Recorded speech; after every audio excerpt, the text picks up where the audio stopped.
Hey, good morning, afternoon, or evening, you guys. Thanks for joining me. Hey, get out of here, River. She's biting my cord. Come here, you guys want to meet River again? Come here, come here, come here. That's right. Whoa, there she is, my little golden retriever. Not so little. If if you've seen her, she's only 8 months, 8.5 months old. It's kind of amazing. And if you follow me on Instagram, you've seen her from a little baby we got at 2 months old. Now she's this pretty much grown into her full dog size here. Okay, River, you're just making a guest appearance here, okay? All right, sit down. Good girl. Let's go down there. Okay. All right. Yes, dogs are a big part of my life. Okay, River. No biting. All right. So I have invited playtime, which is not a great idea when you're trying to do a broadcast. She's biting wires and all sorts of stuff. Hey, knock it off. Okay. So, hey guys, how you doing? Hope you're doing well. And yeah, let's see who's joining us. Please give us a like. Thank you, River. Not you. Give us a like because that seems to help YouTube tell people we're here. And let's see who we got. We got J.M. Groton. Where are you from? And Andre, tell us where you guys are from. Mary, Gear, and yeah, okay. Tell us where you guys are from so we kind of get the picture here. And she's back. I know, River. I did what I'm not supposed to do is I invited you to jump up and start being part of it. Okay, that's good. Sit. Sit. Good girl. Sit down. Come on. She's forgotten all her dog training. Okay. So, all right. Well, listen, you guys. We're going to... Niagara Falls. Awesome. Actually, I've never been there. I need to go sometime. It's a beautiful place. I bet. Okay. I've been there once before. Well, let's do our preliminary stuff here, and then we'll get started. So I'm Marc Silber. I'm a photographer, author, educator in Carmel, California. And don't forget to subscribe and enable the bell. I always forget that at the beginning, but I want you guys to do that if you haven't already done that. And this is the deal. Our show, let me get this set up properly, is brought to you by our friends at Bay Photo Lab. You know, if you ever heard me or read my books, know anything about me at all, you know that I want you to make prints, and I want you to put them on the wall, and I want you to make them into books, like Dan Milner says. It's so satisfying, and it's really important, and Bay Photo Lab will help you do that. Some of the greatest photographers in the world use Bay Photo. Scott Kelby, Bob Holmes, you know, Bambi Cantrell. No, River, that's it. Now we're stepping over the line here. So, hey, look, here's some discounts for you guys. So you can get 40% off on large photos. That's pretty cool. When you buy two or more, you get two or more, you're going to get, these are big prints. You get 40% off. That's pretty cool. And it's not too late to make a calendar. You can get 35% off. And that's cool. Calendars are really cool. But you need to jump on that soon because we're already into halfway through January. So I wouldn't wait around. River, no. No biting. Down. Okay.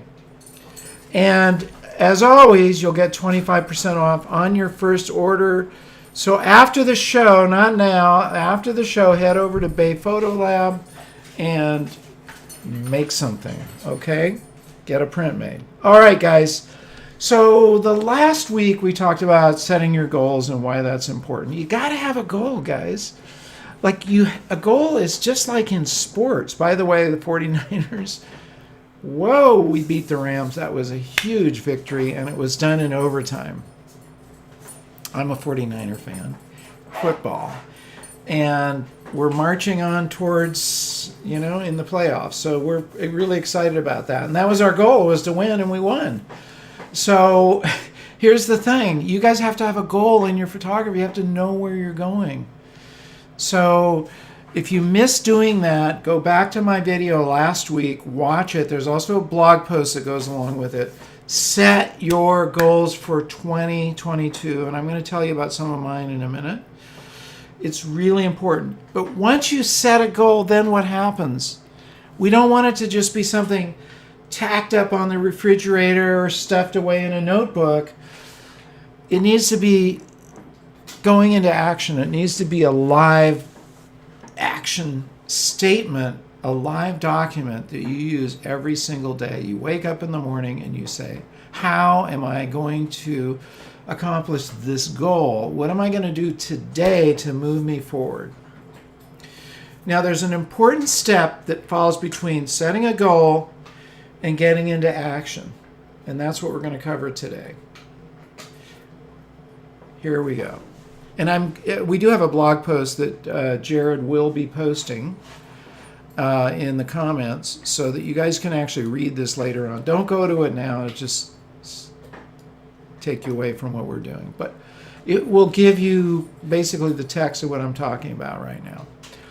Okay, so you don't want your shiny goals to get lost by mid-January, which is right now. And most New Year's resolutions probably last, about 3 days? I'm going to be much nicer. I am going to exercise every day. I'm not going to eat this. I'm not going to do that. How long does that last? The reason those are so short-lived is because, again, you can't just operate on goals alone. You have to go into the next step to get those goals accomplished. And that next step has a very precise terminology for it. Sounds complicated, sounds like a big deal, but here's what it is. It's called strategic planning. Write that down in your notebook. Strategic planning. So what is that? What is strategic planning? Okay, strategic is defined in the Oxford Dictionary as relating to the identification of long-term or overall aims. That's your goals, long-term or overall aims, another way of saying a goal, and interests, and the means of achieving them. That's the next part. How are you going to achieve them? Don't worry, I'm going to give you examples. And it's also, this is a really good definition, carefully designed or planned to serve a particular purpose or advantage. And the thing is, there's actually another definition that I'm going to pull out. I don't know why it got lost in this. I had a different version of this document. I'm going to just pull it up. River, stop that. Thank you. She's messing with my strategic planning. This is the other definition that I want you to hear. No, that is not it. Okay, hang on. I'm gonna find it. You guys bear with me and just be patient. Get your notebooks out, and you're gonna find this is very important, and you're gonna definitely want to write this stuff down. There we go. All right. So. Okay, thank you. Phone's ringing. Mark, you're really blowing it here. It's the stream. This is the magic of live. This is what happens in real life here. Okay, this is the other definition I wanted you guys to have. It is also defined as an organization's or your own personal, doesn't have to just be an organization's, process of defining its strategy or direction. So we already talked about that. And making decisions. Where are those decisions made? Right here.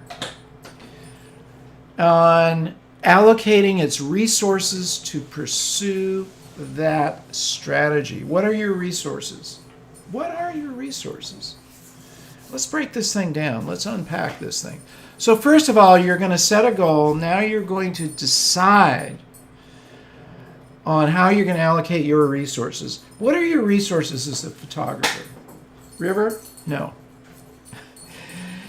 They are things like, well, your cameras, your equipment, But even more important than that, it's your vision, your know-how. That's a huge resource. It's the most important resource you have. It's more important that you understand what photography is all about and the art of photography than having endless supplies of equipment, because that on its own, have you ever had a camera jump up and tell you how to shoot itself?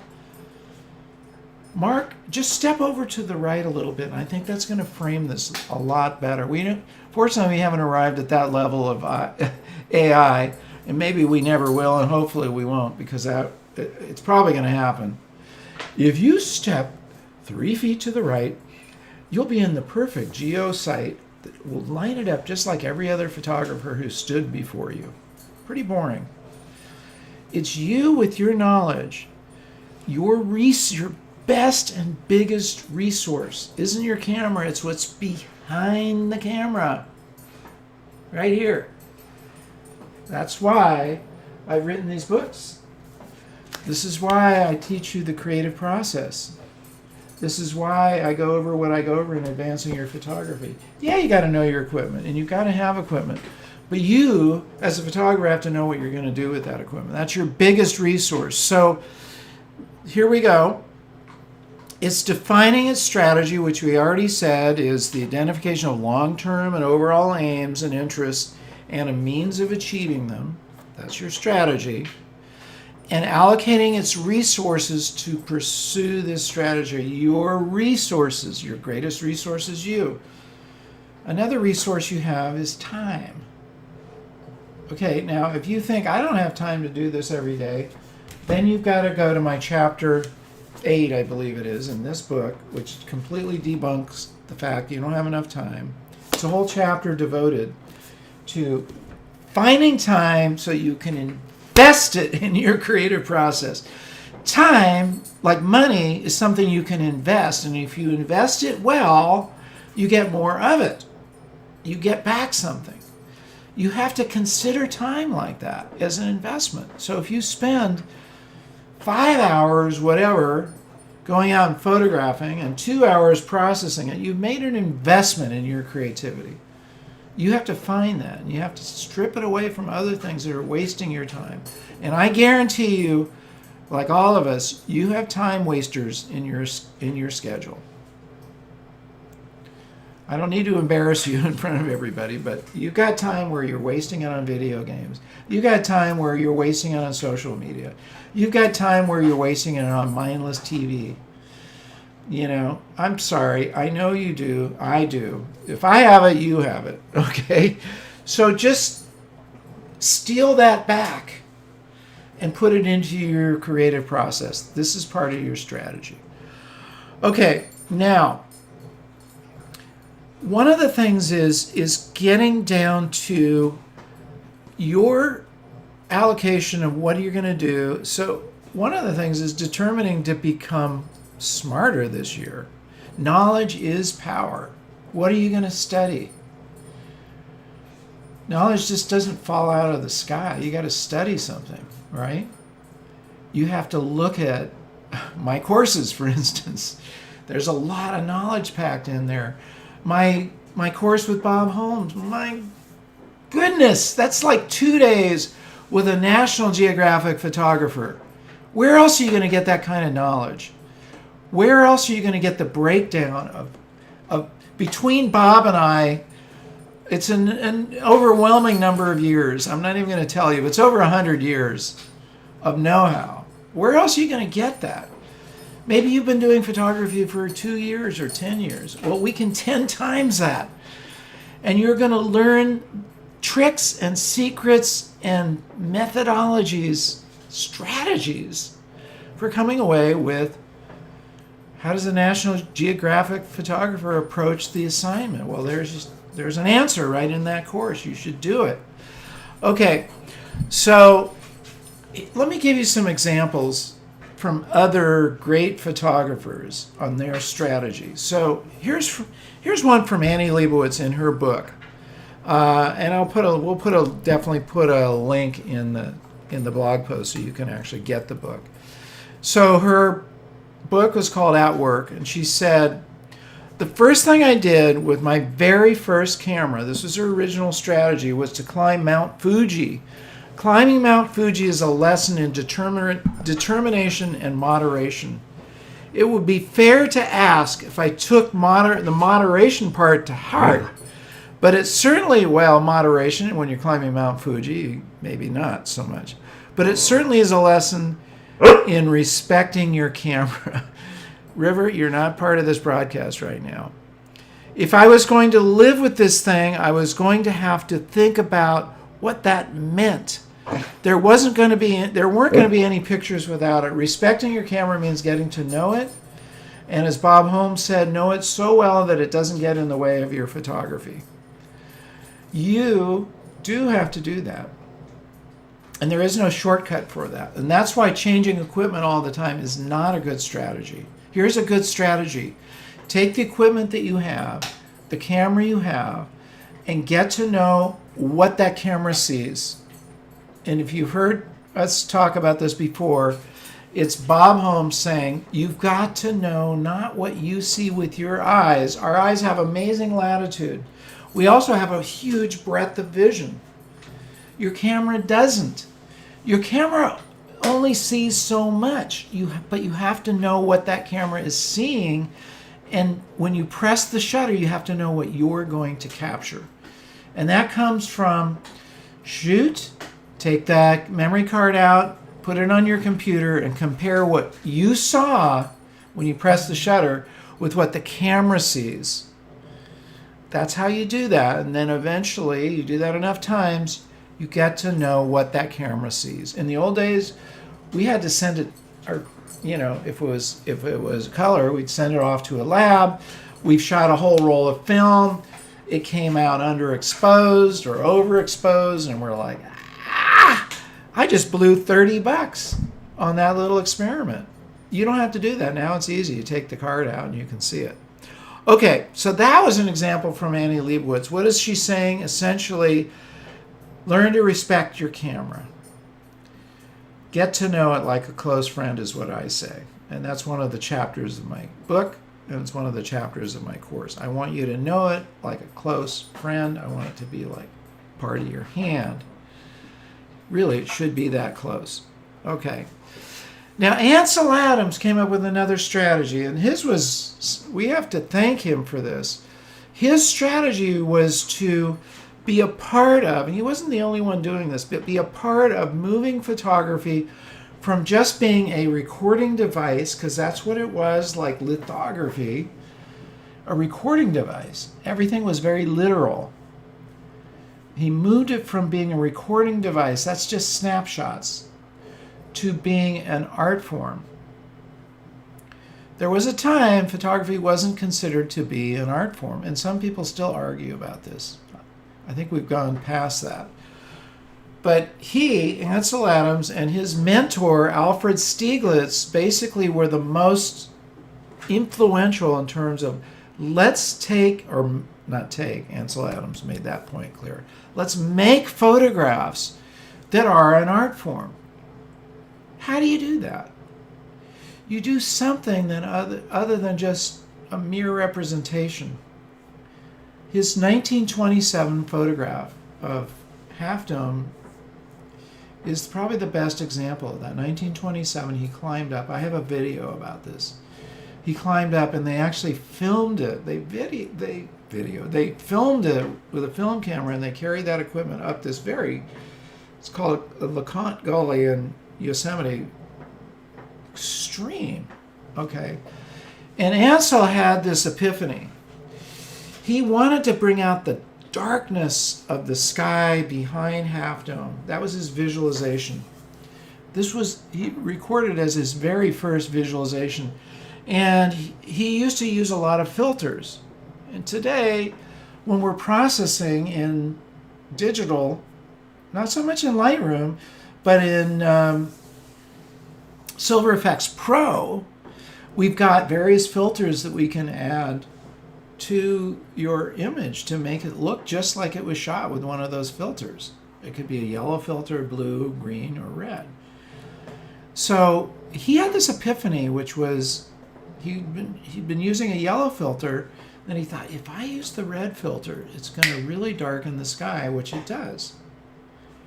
Boom, visualization, putting the filter on the camera, came back with that amazing image from 1927. That was part of his strategy. Now, he went on to have another strategy, which was, I'm going to use my camera to show people the beauty of nature, and especially to help protect that nature. And so he became an environmentalist. I mean, he already was, but he used his camera as a means to further that cause. That's another strategy. You might say, I have a cause. I have something I'm trying to tell people about. As we saw in our AYP Plus class, a number of our students had a cause or reason behind their photography more than just showing a bunch of photographs. They wanted to show what happened. They wanted to tell a story. Tim in Colorado used his camera to show the results of that shooting that happened in Boulder. I mean, it's horrible. But he used his camera as a means to educate people and show them what the effects of that were. You might have a certain cause. You might think, I want to help the homeless, whatever. And you might photograph them. You might shoot a series of photographs about them that elevates our knowledge of these people and what they're struggling with. Or you might have a cause about dogs in shelters, who need to be adopted. That could be a photo study, a photo essay. That's part of your strategy. I want to use my camera to tell stories that are meaningful to me and should be meaningful to other people. And that's just a matter of you deciding, again, using your resources cleverly to bring that about. You guys getting it? Okay. I will pick up your questions in a minute here. So here's the thing. There's a series of steps I want you to take. You've got your goals. Now, number one, what are your decisions? Write these down in your notebook. If you know me, you want to be putting stuff in a notebook. What are your decisions and directions to yourself? Yours could be as simple as, I'm going to make sure I get out and make at least one photo a day, even if it's with my iPhone, every single day. I don't mean snapshots. Thomas Hawk, who's a good friend of mine, has made this goal, which is kind of an incredible goal, that he wants to publish, not photograph, but publish 1 million images before he dies. I don't know what he's up to right now. He's probably about halfway there. It's a pretty amazing goal. But whatever it is, you have to make some decisions about what you're going to do. Remember, now we're into the doing of this thing. We're not just thinking, okay, I have this goal to improve my photography, whatever it is you set for yourself. You got to do something. Okay, these are your doing things. What are your resources? I want you to write those things down. What are your resources? Well, I should be one of your resources. This show, my courses, my books. I'm not kidding. I put a lot of energy into making these resources. You should utilize them, because it's not just about me. You know that I bring on a lot of really talented people to also help you. But take a list and make a list of your resources. One of the things that Thomas Hawk said is you can steal time during your day to create photographs. And he said, you're waiting for a meeting. You're walking to a meeting. Use that time to make a photograph. Whatever that little bit of time is, use it. Steal it back from life. Don't let it just evaporate. And he does that all the time. Grab those moments and use them. That's part of your resource. And from there, I want you to just work out what is your goal, what are your goals, and what are your strategy? How am I going to get there? So let's just make it kind of even simpler. Your strategy is how you're going to get it done, and be clever about it. How are you going to take whatever your goal is and get it done? Okay, that's the essence of what I wanted to talk to you guys about. So, hey guys, Jared, I haven't been looking at the chat. Do we have anybody in there with a question or a comment yet? Yeah, we do. We've Okay. got one. So Joker. This is Joker. How much planning do photojournalists put into a project prior to starting it? There we go. It's obviously a variable. It's a total variable. And I can't say I know, there's no one answer for that, Joker. You do as much planning as you need. I mean, I hate to sound like vague, but you really do. You do as much planning as you need. But clearly, research is the key. And that's actually true with almost every type of photography. You should research before you go to a new location. And you can do that on the internet now. Before, we used to have to, go to the library and drag out books about a certain location. You can research. Like, one thing you want to know is, like, what have other people done in this area? Because you don't necessarily want to just overlap what they've already done, but you'll get ideas from looking at those photographs and put your story together. A story has a beginning, middle, and an end, and it should follow an arc, which means if it's just monotone all the way through, I took this photograph and I took this photograph and I took that photograph. Ideally, there's an arc, which means some suspense. I went to this area, and as I was photographing, I got kicked out. I had to run, but I got that one shot before I got kicked out, and there's your little story arc. Or there's something about the people that you're photographing. There's a story that you can tell with your camera and also with words that bring it about. So do as much research as you need to get those ideas. The next thing you should do is you should draw those ideas out. You can do them as, in filmmaking, we do this all the time. We do a storyboard. I'm going to show you an example of a storyboard. This is from Stan Musilik, an amazing photographer that I interviewed, I think, in 2009. And he was doing a shoot, which I'm going to show you in a second, of a girl in a water tank. And he drew it out ahead of time. You can see what he wrote here. So this is a pretty rough sketch, but it gave him basically a storyboard and a plan. So he wasn't just like, dreaming it up as he went. So he drew this out. This was a plexiglass tank. Here's the girl. And sunglasses underwater, put a question mark there.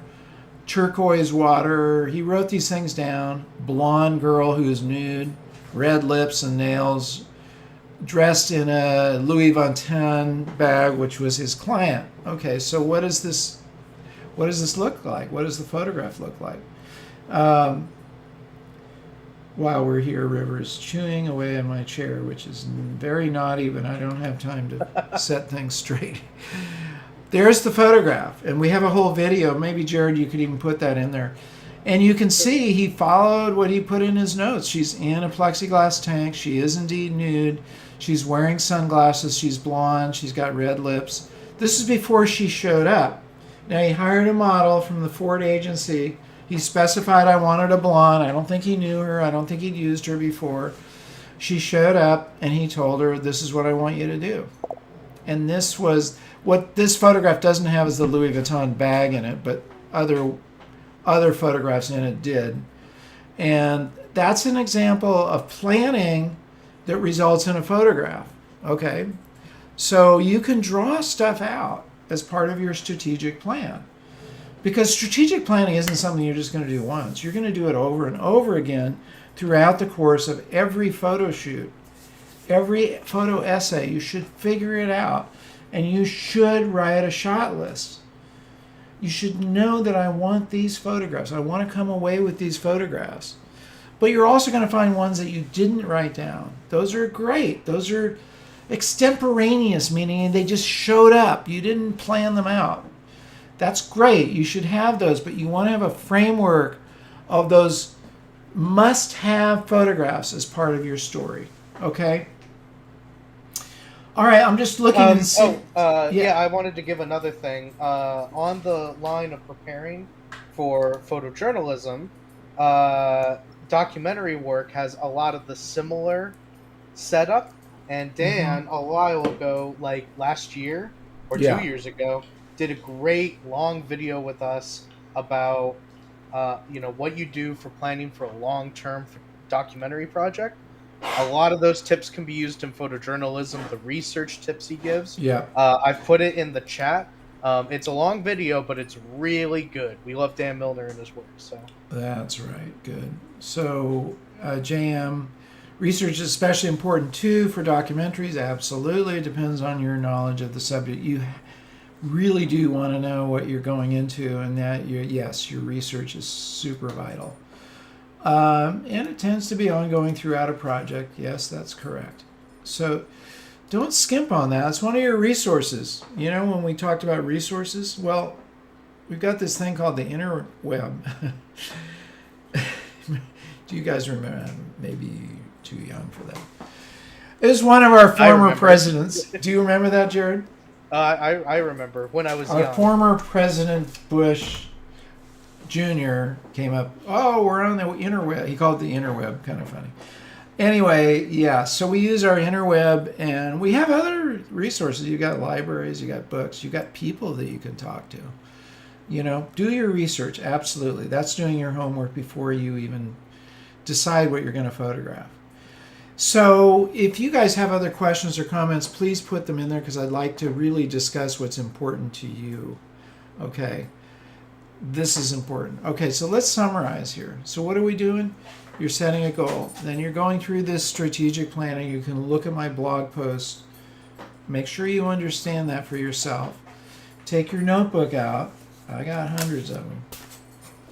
Take your notebook. This is actually a different notebook. This is the one I use for technical stuff. I have all sorts of like Lightroom notes and whatnot. I'm doing a whole new thing. I'm creating a new video class on Lightroom, and one of the things I'm doing is going into the very cool new feature, relatively new, of masking in Lightroom. Man, what a step forward that is. I used to hate to try to draw the masks out and get them right, and then they didn't quite work. Now it's like artificial intelligence and machine learning. This is actually where it's very useful. Do you guys know, for instance, I don't know if you know this, but let's take this photograph here of me. Let's say I want just me in there. You can press subject and it'll make a mask just of me, and I could cut out the background and I could replace it with something else. Or I could take the background and separately edit it. So let's say I wanted to make the background much darker. I could do that. This is a resource. You go, well, Mark, I don't want to get into all that processing stuff. I don't either. But it's very handy, I got to tell you. Very, very handy to be able to do that stuff. Okay. Yes, JM, is there a preferred print size for a portfolio? 8x10s are usually adequate. You can make them maybe 11x14. Beyond that, it gets a little unwieldy, because a portfolio means you're going to be carrying it around and folding it up. I think 8x10s are perfectly adequate. If you want to make them bigger, you can. It's going to cost more. It's going to be a bigger portfolio. People will get the idea from an 8x10. Okay, and if they say, well, I'd like to see some of your bigger prints, okay, fine, you can always do that. But that's what your portfolio ideally can consist of. And remember my recommendation, 10 prints, actually that came from Chase Jarvis, 10 prints is totally adequate in a portfolio. Don't put thousands of photographs in front of people. I've seen websites and it's like, okay, here's my photographs from Africa, and here's the ones from Israel, and here's the... You just select them out. We're going to get tired before we get to the third page, second page. Hey, Jeff Jeff is making a comment. For me, when I have an event to photograph, I always try to set a goal to do better than my last job. That's a really good goal. That's a measure of pre-visualizing or planning for a successful result. Good point, Jeff. Absolutely spot on. You know, that's a good idea in life if you set that goal for yourself. I'm just going to do better than I did before. You know, you should try to outdo yourself. That even goes to your portfolio. First, you pick your 10 best photographs, but you know what? You should be constantly moving the bar up on that. I mean, you may have, like me, I have some classics that'll never go away, like the kids jumping, right? I'm never going to outdo that. I'm sorry, I just won't. But there's other photographs. You know, maybe I have a photograph of Half Dome in Yosemite, and I go, wow, I've got a much better one. So you should try to outdo yourself. You know, and think about that in terms of living. When you get into a conversation with someone, ideally, you know, I'll backtrack for a second. I was a mountaineering instructor. I went through the Outward Bound program when I was 16, and then I went through National Outdoor Leadership School when I was, 17 or 18. No, six, I can't remember. Pretty young. Then I became a mountaineering instructor when I was 19, a certified mountaineering instructor, age 19. Okay, so there's one very huge point, I guess you could call it a code, which was leave no trace. In other words, when you leave a campground, nobody should know you were ever there. Nobody should see anything. You should leave no trace behind you in the woods. And in fact, always try to improve. If you go to an actual campground and somebody else before you left it messy and left trash around, clean it up. Make it your business to clean it up. Leave it in better shape than when you arrived. It's just like River. She's always trying to add more love to the, right?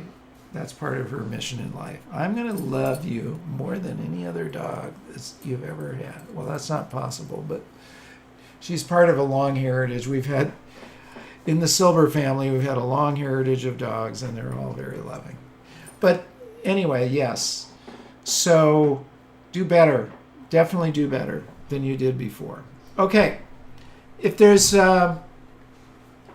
any other questions or comments, now is your chance before I sign off.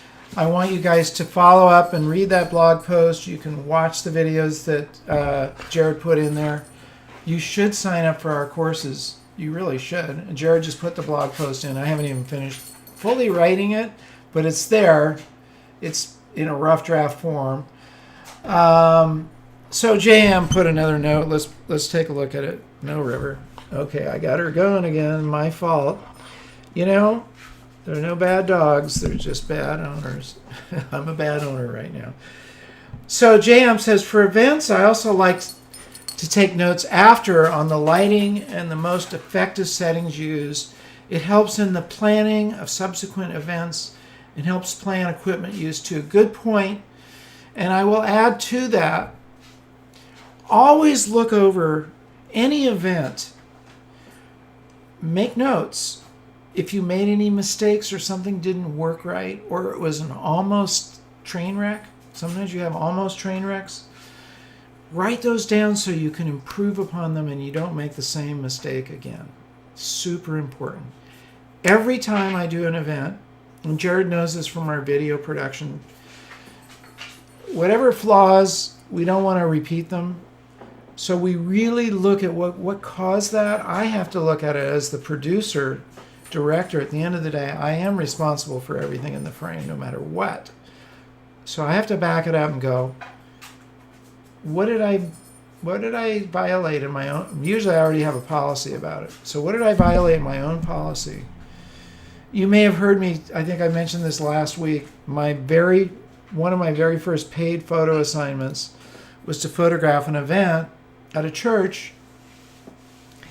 And I, I borrowed my teacher's strobe light. I'd never used it before. I never tested it. And I went and photographed, and the photographs were terrible. So rule number one, don't use equipment you've never used before. Don't do that. You have to test it out beforehand. You have to know what that equipment is going to do. And if you do that, you're going to be on safe ground. Gear has a comment. My goal is to make my images more printable. That means they should look good on the wall.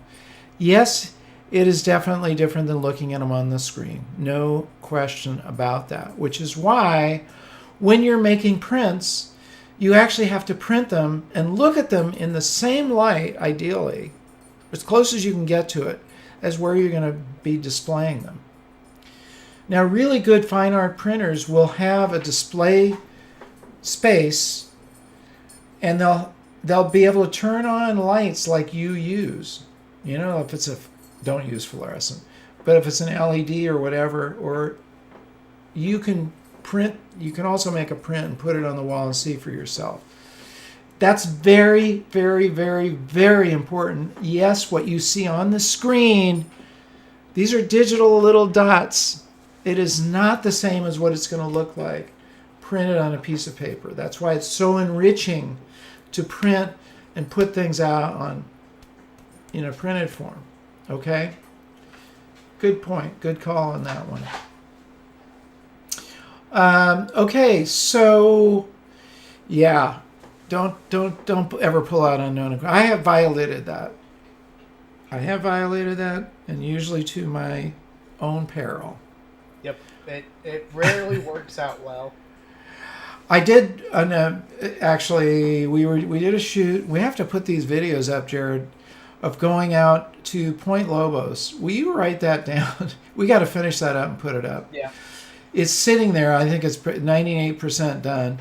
But I borrowed from John behind the camera his, was it a 28? No, it wasn't a 28. Whatever it was, 14 millimeter lens. I'd never used it. Put it on my camera and I shot with it. That's pretty sketchy. Because I didn't know what the performance of that lens was, but it worked out okay. I got away with it. And getting away with stuff isn't the same as doing it right. Okay. So Juniper says, perhaps do a future talk on Elliot Erwitt inspired by River. I don't know what that means. I don't know who Elliot Erwitt is. Jared, maybe you could Google. Yeah, it seems... I think is I remember. River, my dog, part of it somehow? Yeah. You can explain this, Jared, before we sign off. Maybe you can figure that out. But I'm going to start wrapping up while he's doing that, and then we can jump on that. So he's a French photographer that it looks like he's done a lot of different photos that involve dogs. I see that as some of his top photos. Photos of dogs? Yep, he is well known for his photographs of dogs. All right, I'll have to look into that. I don't know some of these photos I recognize, so I think you will as well. Okay, cool. I'll be happy to do that. River, I go on walks with her every day. If you've read my books, you know you got to get out for a walk every day. I walk between 2 and 4 miles every day. Every day, no question. I mean, really, the number of days I missed are on one hand, maybe on part of a hand in the last year. So you should get out and walk. Well, she's my companion, so she's also my model. So I take probably too many pictures of her. Anyway, that's it, you guys. I want you to use these tools. Do not just let this go in and out the other ear or in and out of your eyes. You should put them to use and put your notebook out there and use these tools as living, breathing tools. Okay? So that's all we're going to cover for today. Remember, don't forget, you guys should subscribe and enable the bell. You don't want to miss any of our new shows that are coming up. I would like to hear from you guys what you particularly want to know about. What are you really passionate about? What are your biggest questions about in photography? You can put them in the blog post as comments. Just put them in there. Hey, Mark, I'd really like to know about, and then I'll I'll catch them there. You can put them in this video as well. Britain just put this in. We'll just catch this. I have got a journalist job in Europe this summer for DV laws being passed other than research any advice. I don't know what DV laws are. We'll have to look that up. Might be domestic violence. I don't know. So maybe you could clarify that in the comments and we'll pick it up later. So here's the deal, you guys. Use this strategy. Put it into use. Do all those things and make sure you're using your resources, and the best resources right here. Your next best is me. Why should I be modest? I've spent decades putting this stuff together. You guys should use it, and it's not just out of my head. I've got thousands of hours of interviews with some of the greatest photographers in the world, including Annie Leibovitz and Ansel Adams' son, and getting into the nooks and crannies of some of the best and brightest photographers in the world. And that's what I've done. You should use that stuff. Okay, so like this, leave your comments, share, subscribe. I already told you that. And last but not least, remember to get out and capture your own images of life. And after the show, go to my blog post, read it, put your comments in it, tell me what your strategy is. I love two-way communication, and this is as close as I can get to it. If we were here in person, I would be asking you questions. So we're doing it through this cool medium called YouTube and my blog and that sort of thing. Let's keep the conversation going. Okay, guys, thanks for joining me. We'll see you again next week. Take care.